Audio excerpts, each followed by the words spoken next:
Good afternoon, I'm Naomi Extra.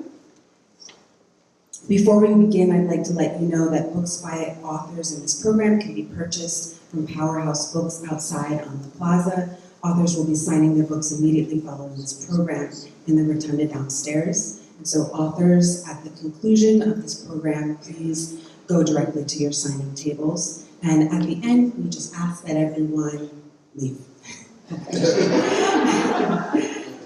So we're going to begin, I'm going to skip bios. This program is very short, you have just 15 minutes, and you can find so much information about these authors online. So we'll just start with a short reading from each author. We have Lucy Sante, Tracy O'Neill, and Carvell Wallace. They'll read short excerpts from their books in that order, and then we'll begin discussion, and if there's time, I'll try my best to leave a little bit of time for Q&A. Hi, just gotta find my place. Somewhere.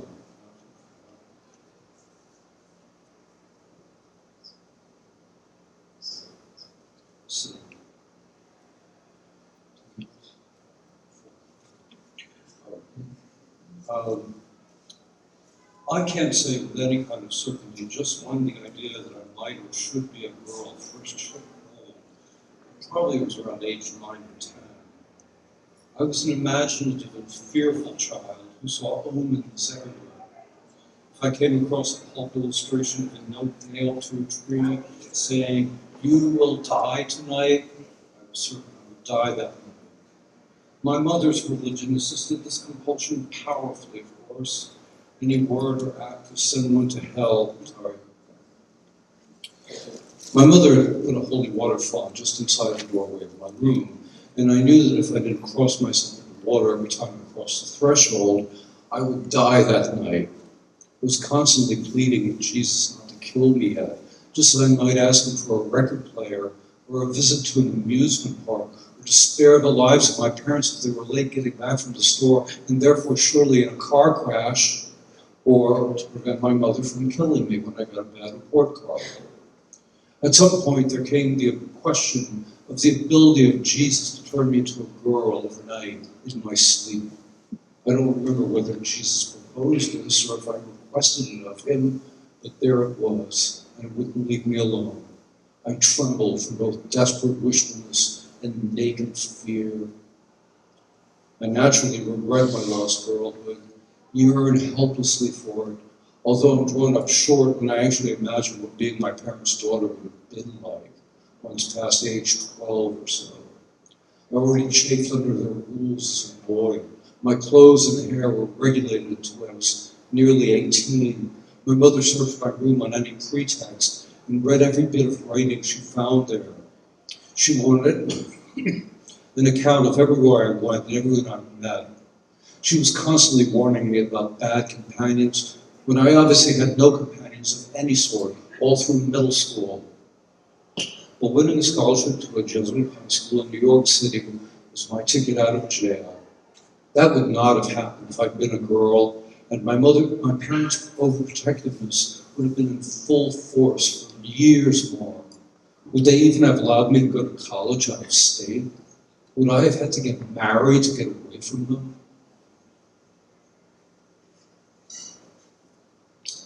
When I was around 12, the principal of my school, a nun, scheduled a consultation for me with a psychologist. I was going through a difficult period with no friends and near daily fights in the schoolyard, serious enough that I dislocated various fingers.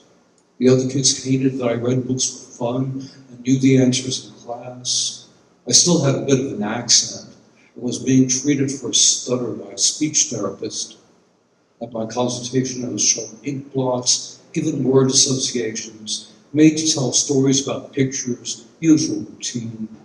When I was asked to draw a picture of a man and a woman and tell a story about them, I drew George and Martha Washington and gave a factual account of their lives. I thought that was extremely clever. After the test, the psychologist asked to speak privately with my parents. 20 minutes later, they stormed out, both of them furious. They wouldn't tell me what they'd learned. I just assumed he told them to ease up on the discipline and allow me a bit more freedom. But who knows? It was right around that I won the Arbor Day essay contest from my school. There was one winner from each of the schools in town. I was the only boy. When a photo of the five of us was published in the New Providence Dispatch, I appeared in the caption as Lucy Sante.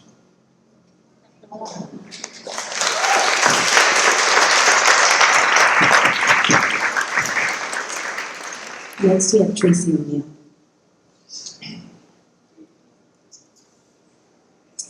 Thank you so much for being here. I'm going to read just from the very beginning of Woman of Interest. A few years back, despite a lifelong renunciation of the urge, I surrendered to obsession with a woman. So I was beside myself, I was myself. It was no time to basket case through life. I wanted her, wanted everything, and all of her was missing. Circa that revelatory, sad sack time, I left S, the man everyone thought I'd get around to marrying. I skipped out on my beloved Brooklyn for a job in Poughkeepsie, the lesson of which was that gas station stench had reach. I did not see friends. I saw a peaked white wedding tent in the campus lawn where I taught writing classes. Then, once COVID-19 spiked, I saw for nearly every waking hour the one-bedroom apartment of drop-ceiling tiles where I taught over Zoom.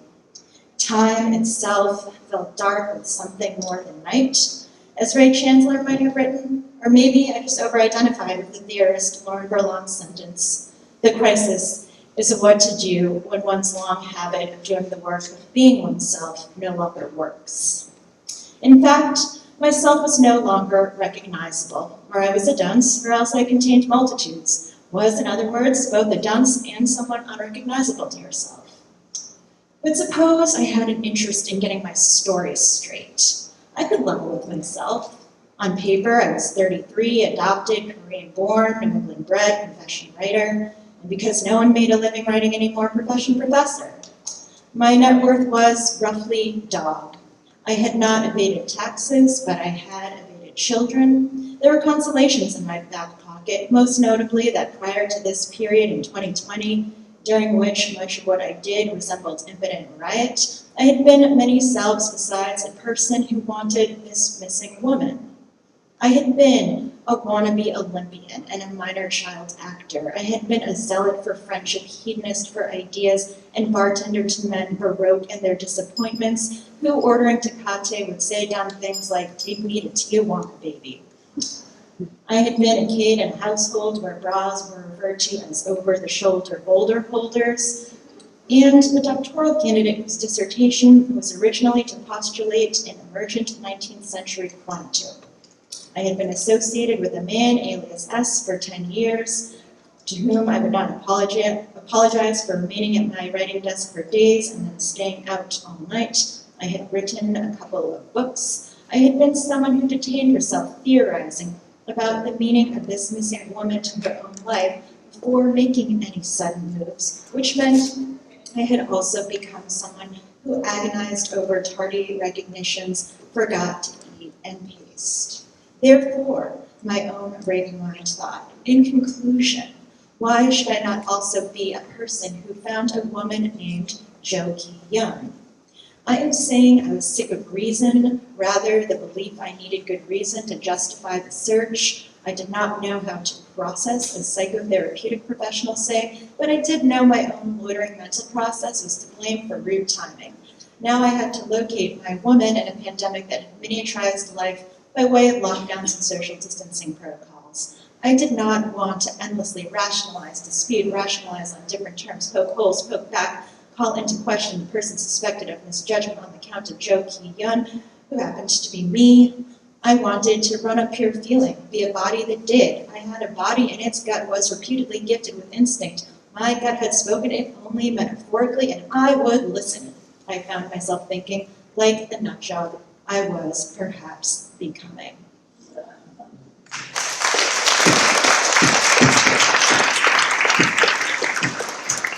Carvell Wallace. Thank you. Hi. We celebrated the rains when they first began. Finally, we said, isn't it beautiful? We had been freed from the grasp of fire season, the stasis of suffocation, the threat of burning. We put out plants and took videos of cute finches sheltering on our windowsills. We heard there was a river in the sky, an atmospheric river. We had known that we could be on a river or in a river, but we were only recently coming to understand that we could be beneath one, too. Then the rains that we had called for refused to stop. Flash flood warnings were in effect. The places where the earth had been scarred by fire were now the most vulnerable to being washed away by flood. The cycle continued. The wind banged our doors and rattled our windows. Trees undulated, bent, and snapped. It was a Sunday. They were still playing football. They were still hawking barbecue grills and all-new SUVs and cell phones and crunchy, cheesy snacks. The emergency before had been not enough rain. Now the emergency was too much. We tried to create vibes. We burned incense and candles. We made soups and posted memes, scrolled and scrolled all the way into infinity. The doors rattled, the windows banged, the tree branches snapped and collapsed, ending electricity until it could be repaired, which it was, until it could be ended again. We texted our friends. We watched our friends on Insta. We thought about friends we hadn't spoken to in far too long. We dreamt of friends we never had. We became our only friends. We became alone. We had built a little, but the sky, that was a lot. We heard the ceaseless churning and swaying and running and clattering and collapsing, and we called it weather. We only knew of it as weather. Weather was all our brains had been trained to understand. Weather was temporary. Weather could be waited out. The origins of weather have nothing to do with us. We were not responsible for weather. Our only task with weather was to deal with it, put on the proper gear and tough it out. But this was not weather. This was change, a thing we understood entirely less of. We did not remember change. We did not remember its disrobing, its unhinging, its deboning. We did not remember its dismantling, its disconnecting, its destabilizing. We did not remember that it was death that creates the life force of change, that change must kill things, that change must break things open to heal what has been sickened and closed. We did not remember that rain was water and that water washes and sweeps and wears everything away, even the mountains. We celebrated the rains when they first began. We feared change because we knew change would hurt. We held on doggedly to things as they always have been we held doggedly onto things as they always have been, even though things as they always have been was what had caused the sickening in the first place. We were caught in a catch-22, a spiral, a hurricane, a bomb cyclone. We tried to grasp it, and it was like trying to grasp the rain in our fists. We looked instead for something we could grasp, and we found guns and pets, and we found plants and selfies, and we found outrage and TikToks, and we found burritos and protests, and we found jobs and the quitting of jobs. We found Octavia Butler and Tears of the Kingdom. We found cancellation and rebirth. We found squash recipes and new nail colors, Dalgona coffee and Crocs. We found each other. We found each other everywhere we looked, even and most especially within ourselves. We braved the rain to find each other, the light waves, the freeways and fires. We walked across flames and under the rivers. We pushed the oceans to the side to find each other. We held hands and we kissed on foreheads, and we did not know what to say to each other, so it was nothing that we said. We celebrated the rains when they first began. They were unlike the fog that had blocked us from seeing, unlike the snow that had frozen us out, made us huddle and hide. The rains, they made things clear, clean, and new again, just as they always were. The rains came to cleanse. Thanks.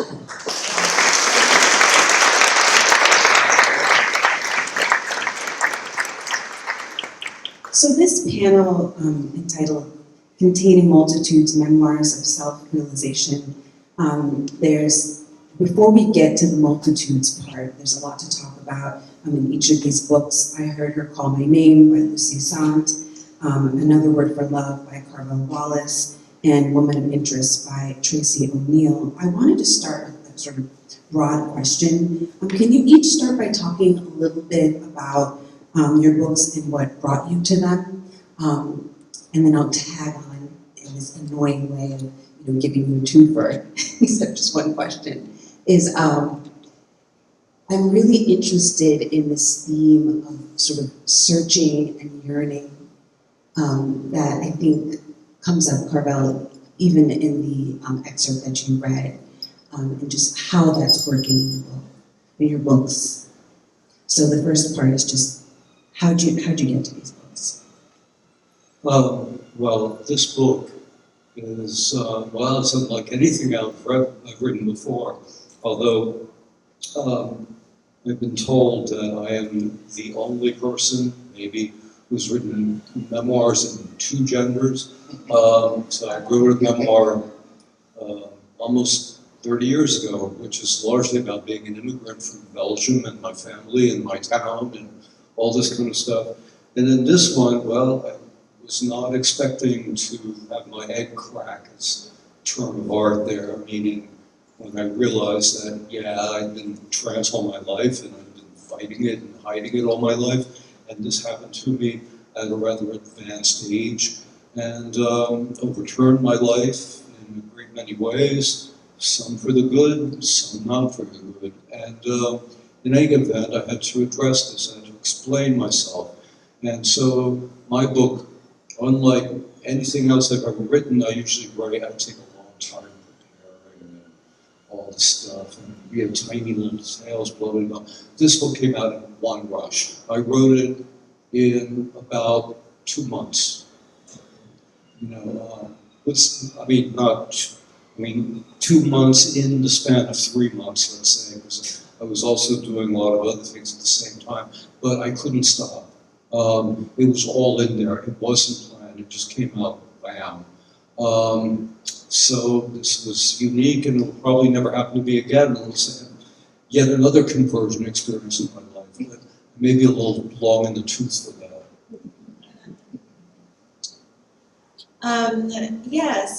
Woman of Interest sort of tracks two searches, two investigations. One into the mother who did not raise me, and then one could also say this other investigation or search for the person who I had not yet become, and at that point felt rather evasive to me. So I think that there's sort of two ways of answering the question about the genesis of the book. One would be that toward the beginning of the COVID-19 pandemic, I was reading an article, and it talked about how there was an older man who died in a locked COVID ward, and there was no one to contact about the body. The image really stuck with me. I think the phrase that was used was that at 90 pounds, he barely took up any space in the world. And so that image was very disturbing to me. And so at that point, I sort of got it in my mind that I should go track down the mother who didn't raise me, because in fact, that could be the case for this person, and that was sort of unbearable. So I think that's one way of answering the question. But the other way of answering the question is that I think in many ways, like my entire life was a preparation to write this book. That my thinking for many years about how a self is constructed and the sort of necessity of constant betrayals of the self to become a new self had just sort of been my modus operandi. I think that one of the things is I needed money. Like I was like a freelance journalist, and you can only make so much money writing articles, even if they seem like they're well paid. And so at a certain point, it became necessary to figure out how to write a book so I could get like more money, because I had 2 kids. So that was definitely where the thinking started. And then, you know, when I was thinking about what was I going to write about, I kind of had a feeling that I was going to start with the story about the self, since that's the thing I knew the most, and probably would require the least amount of research, so I could multitask. You know, and then, but also, so that was kind of like how and then when I started getting into it, I was thinking a lot about trauma and recovery from trauma. And in 2017, I had written this piece. I forget the publication, but they asked the authors to write the word of the year, you know, and like kind of making a brief explanation. And so I wrote in that year that trauma was the word of the year, and the explanation was that it has something to do with the fact that, you know, historically, a lot of the suffering that results from our way of life has been cordoned off into certain communities and places, and that part of what was the great upheaval that was happening is that that suffering was being spread out. It was much harder for people to avoid it, and everyone was freaking out about that. So it started occurring to me that people might need better tools to deal with fear and pain and suffering and trauma, and that's kind of what began my exploration into how did I recover to whatever extent I have, which is 100%. How did I recover from trauma? And so, you know, I decided to write a little bit about the traumas that had happened, occurred to me, and then to explore what the recovery process looked and felt like. In terms of the question of yearning, which is the second half, I feel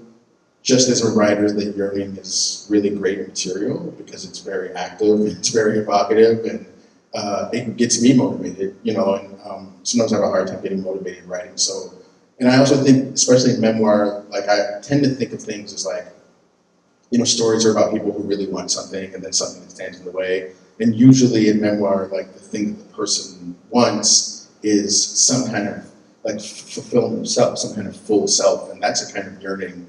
But I just think that yearning is just super evocative. So wherever I could find it, I would sort of lean into that and talk about that.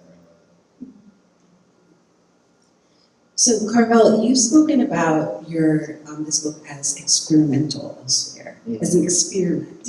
And Tracy, in your book, you referred to experimental writing as, quote, seeing what you can get away with, quote. And so, and you know, and also, Lucy, in reading your book, there are so many different ways in which the book feels experimental, pushing the boundaries with, I'm thinking about FaceApp, the use of FaceApp in the book, the use of images in many other ways. So I'm wondering if you can each talk about the role that experimentation has played in your books. And maybe we can start with Tracy. If you feel it. Yeah, no, that's fine. There is a moment in the book where I reflect on experimental writing as, seeing what you can get away with. And you know, and I say that quite lovingly. I'm very interested in experimental literature and experimental writing. And so, you know, I think that in many ways, for me to approach memoir at all, I needed to think that I could go a little nuts with it, right? I didn't necessarily want to fulfill every convention of the memoir. There were things that I wanted to do that were going to be a little bit sideways. There's parts of the book where, you know, I'll just suddenly write in like the second person or the first person plural for a long time, which you also do, Carvell. And I think there's moments, right, where there are these experimental inflections, partially because, to me, selfhood is always experimental. And so this is a book about sort of being somebody who has tried to be many people at many different moments, has tried to connect with people in many different ways. And I'm interested in the notion of life as an experiment and sort of the idea of a woman of interest in some capacity in this book is the idea of a woman who is willing to understand her life as experimental rather than merely trying to sort of reproduce the received narratives of what a good woman's good life looks like.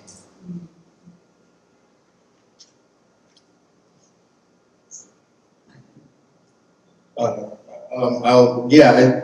think of, I think this definition is seeing what you can get away with. I don't know, because I'm not sure that I do experimental in like the sense of how it relates to like literary theory, because I'm not really like a literary theory person. I know that the way I think of it now, but part of this because of the background is that I studied experimental theater in college. That was what I did through my 20s. And so what that came to mean for me is like, I don't know if this will work. Let's see if it will. And then that has evolved almost into some things where it's like, let's find something that we don't know if it will work. Like, sure, sometimes we need to like rely on the things that we know will work. But sometimes it's like, I know that will work, but what else can you do? And I think that there's just like a greater, like, it's like a high risk, high reward kind of approach. So that's kind of how I think of experimentation. It's like, let's look for new ways to do this that we're not quite sure if they'll work or not. And we'll find out later. How it's going to turn out either. Yeah. They turn out great, these books, just so you all know. Yeah, it's like, we'll find out later if it worked or not. It's scary when you're little, because like, you read it yourself, you're like, well, that works for me, but then you're like, is it going to work for other people? And that you don't know until it's like out of your hands. I remember an old teacher of mine saying that basically all writing is experimental writing if you're taking it seriously. Two of my ruling principles in all cases are form follows function, bis and rule, and use as few words as possible. Most of my revision is just cut. Also, solving engineering problems, which in my case meant that I had two very unequal timelines that I was juggling. One is the first 6 months of my transition vis-a-vis the 66 previous years of my life. So it's, a flea and an elephant being balanced on the scales. How do I keep one from killing the other? And by interleaving them, it just came naturally. And that was a propulsion mechanism that I think helps the reading, definitely helped the writing, and it's one of the reasons I wrote it so fast is I had built this mechanism, this Rube Goldberg device to get me to the end. Could you talk a little bit about how you use images in the book? Oh, yes. Images. Well, you mean the pictures? Yes. Oh, that. Yeah. So, among the illustrations in this book, there are 25 of them, maybe something like that. And, there are a lot of pictures from my childhood, but then 11 pictures, exactly 11, are face-app manifestations, which happened when my egg cracked in February 2021.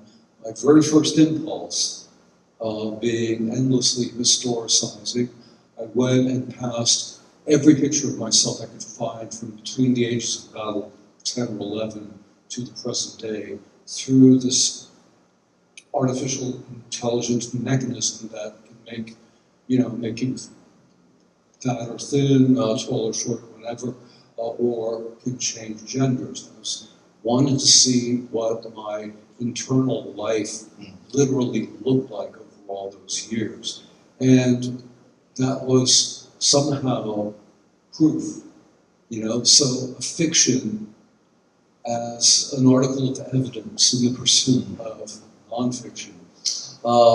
And I just love that idea. That's when I knew I had a book as well as a transformation. So there are pictures from after that too. So it's just 11 of those pictures taken from preteen to maybe 20, 30 years ago are all transformed this way. And I need to have pictures in my books because I'm visual before I'm verbal. And in this case, they provide kind of the, as I say, the evidence in a weird way. Thank you. So I'm going to ask just one more question, and you all can get your questions ready for the end. So how to start this? Tracy, I listened to an interview with you in which you said that the book wasn't, the lens through which you see your book isn't primarily about identity. And I thought that was really, I loved the pushing back on, a memoir, assuming that a memoir is about identity. And I think identity is in there, but I think all of your books are doing a lot more.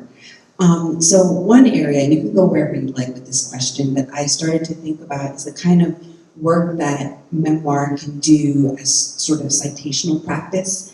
And so what I mean by that is, first of all, I have to say, reading these books together, I would highly recommend it. They talk to each other in really interesting ways, and you can sort of put together a reading list or, a soundtrack that accompanies each of them. And so I was just kind of wondering if you could talk a little bit about how you're reaching outwards as you're also reaching inwards, and even, in your readings, there are references to all kinds of outside text. So whoever wants to start there. It's a big question.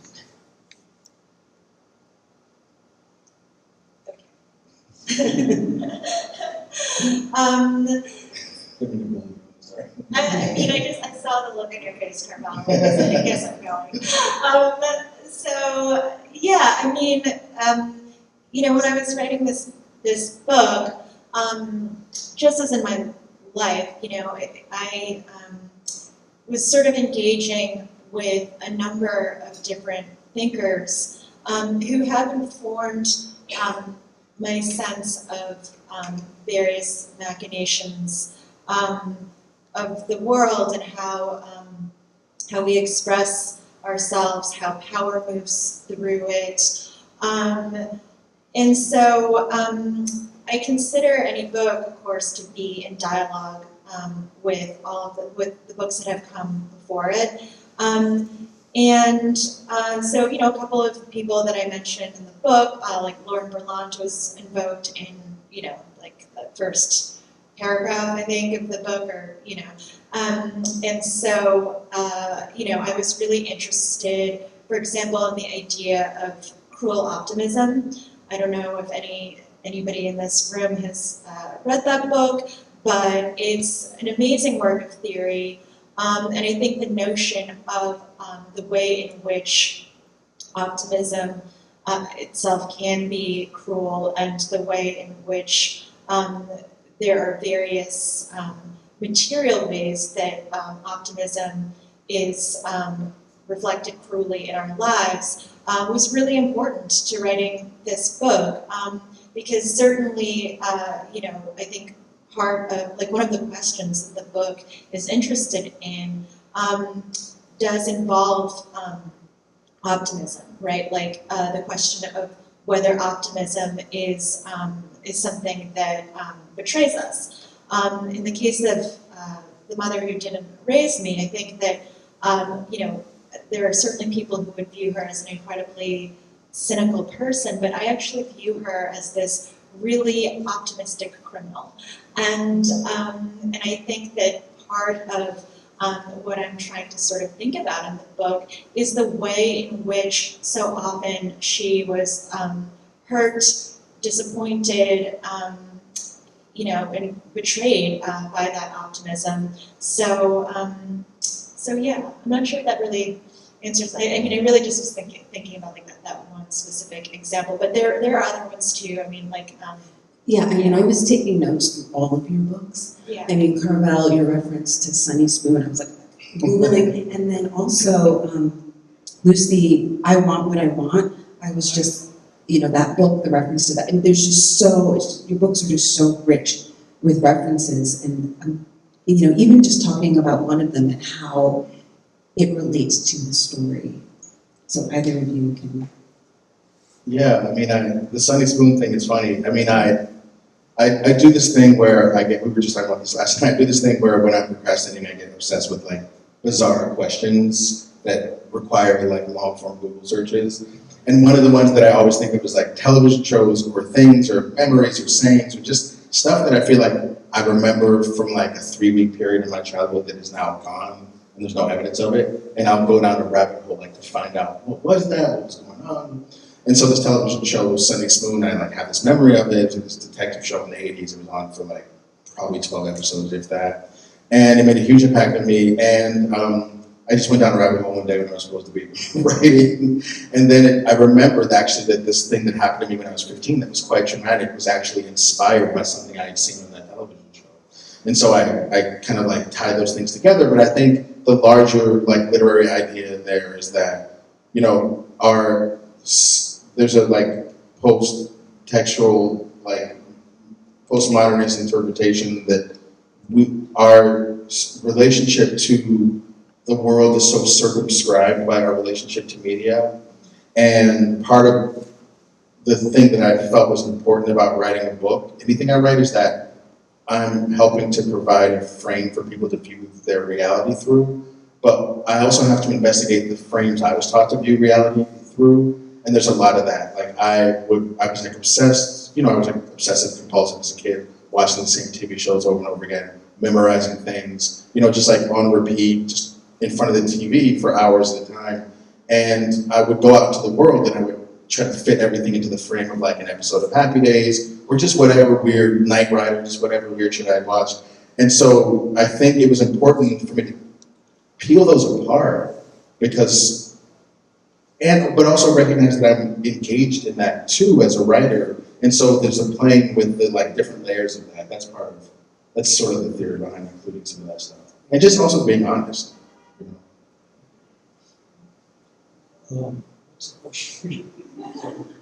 Just all of the references and you know, I mean, I even think about like, could you have written these books without all the references to music, to books, to film? I mean, when you read these books, you're going to be taking notes. You're going to be excited about what you find. So I'm just wondering if you could talk about. Well, the references in the book really are only valuable insofar as they're about my life.